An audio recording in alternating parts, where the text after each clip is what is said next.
존경하는 국민 여러분, 개혁신당 이준석입니다. 어제 저는 저희 당 전체 당원과 지지자 그리고 국민 여러분께 문자 메시지와 이메일을 발송했습니다. 거듭 말씀드렸습니다. 비상계엄에 책임이 있는 세력으로의 후보 단일화는 이번 선거에 없습니다. 저를 응원해 주시는 모든 분들께 또렷하게 응답하겠습니다. 끝까지 싸워서 이기겠습니다. 어제 편지에서 말씀드렸던 것처럼 오늘 우리가 함께 만드는 역사를 훗날 우리의 후손들이 전설처럼 이야기하는 날이 분명 있을 겁니다. 거침없이 전진합시다. 이 반전의 역사 위에 제가 가장 먼저 뛰어드는 퍼스트 펭귄의 역할을 마다하지 않겠습니다. 국민 여러분, 최근 며칠간 민주당이 급발진 버튼을 누른 듯 가짜뉴스를 퍼뜨리면서 저를 몰아붙이는 이유가 있었습니다. 오늘 공개된 갤럽의 여론조사에서 저 이준석과 김문수 후보의 경쟁력 격차가 1% 정도로 줄었습니다. 관건은 추세입니다.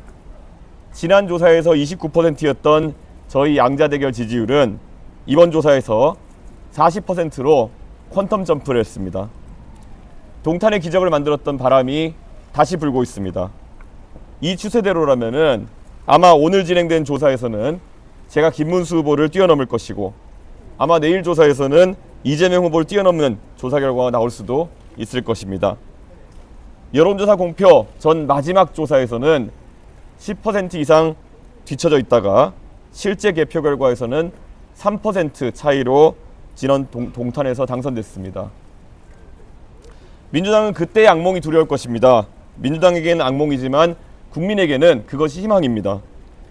동탄의 기적이 대한민국의 기적으로 되살아나는 그런 순간이 다가오고 있습니다. 국민 여러분, 김문수 후보로는 이재명 후보를 이길 수 없다는 사실을 이제 국민의힘 모두가 잘 알 것입니다. 그럼에도 그들이 버티는 이유는 그들에게는 당선보다 당권이 우선이기 때문입니다. 한덕수 총리와 단일화하겠다는 공약으로 후보가 됐던 김문수 후보는 목적을 달성하자마자 그 약속을 무시했고 국민의힘 후보가 된 다음에도 난데없이 저와의 단일화만 주구장창 얘기하면서 대국민 가스라이팅을 계속하고 있습니다. 단일화 이외에는 내세울 것이 없는 후보라는 것이 증명되고 있습니다. 제가 이재명 후보의 무능과 무식, 반지성을 파헤쳐서 반사이익을 얻는 것 외에 김문수 후보가 지난 선거운동 기간 동안 스스로 이룬 것이 대체 무엇입니까?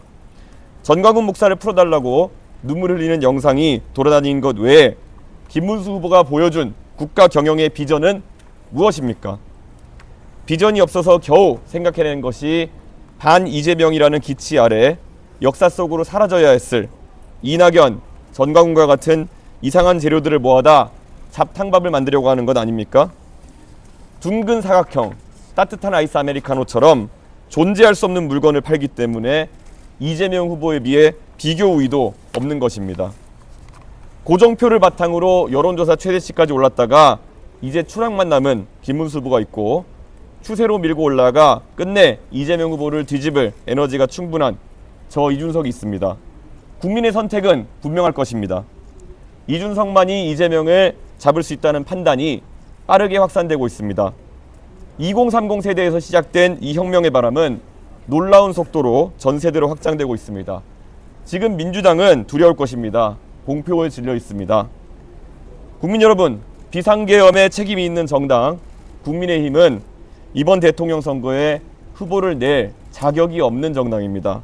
국민 모두가 아마 동의할 사항일 겁니다. 그럼에도 윤석열 탄핵에 반대하고 전광훈 목사의 자유통일당 대표를 지냈으며 부정선거 음모론에 빠져있던 분을 후보로 내세웠으니 이것은 기본적으로 국민에 대한 예의가 없다고 할 수 있습니다. 원내 189석의 부패 골리앗 이재명을 막을 수 있는 방법은 단 하나뿐입니다. 압도적으로 새로운 다윗이 나서야 합니다. 계엄 세력도 포퓰리즘 세력도 모두 밀어내야 합니다. 이제 더 이상 김문수 후보를 선택할 그 어떤 명분도 남지 않은 상황에서 이제는 국민 여러분께서 대한민국을 위한 결단을 내려주십시오. 이준석입니까? 이재명입니까? 이준석이 만들 나라와 이재명이 망칠 나라의 차이는 분명합니다. 대한민국을 중국보다 기술 경쟁력 있는 혁신 국가로 거듭나게 할 것인가?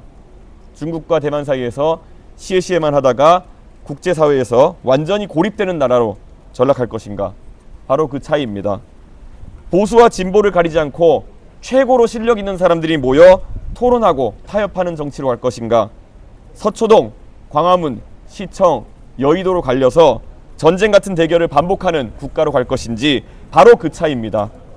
대통령을 두려워하는 나라가 아니라 대통령과 언제든지 토론할 수 있는 나라를 만들겠습니다. 총통이 아니라 국민의 시대를 만들겠습니다. 그게 바로 이준석 정부입니다. 국민 여러분, 결단의 시간입니다. 어둠이 물러나니 해가 뜨는 것이 아니라 해가 뜨기 때문에 어둠이 물러나는 것입니다. 겨울이 물러나서 봄이 오는 것이 아니라 봄이 차올라서 겨울을 밀어내는 것입니다. 어둠이 편이 된 햇볕은 어둠을 밝힐 수가 없습니다. 이재명은 세상을 바꿀 수 없습니다. 오늘 밤 마지막 TV 토론을 보시면 판단은 더욱 분명해질 것입니다. 이준석에게 압도적 지지를 몰아주십시오. 반드시 승리해서 보답하겠습니다. 감사합니다.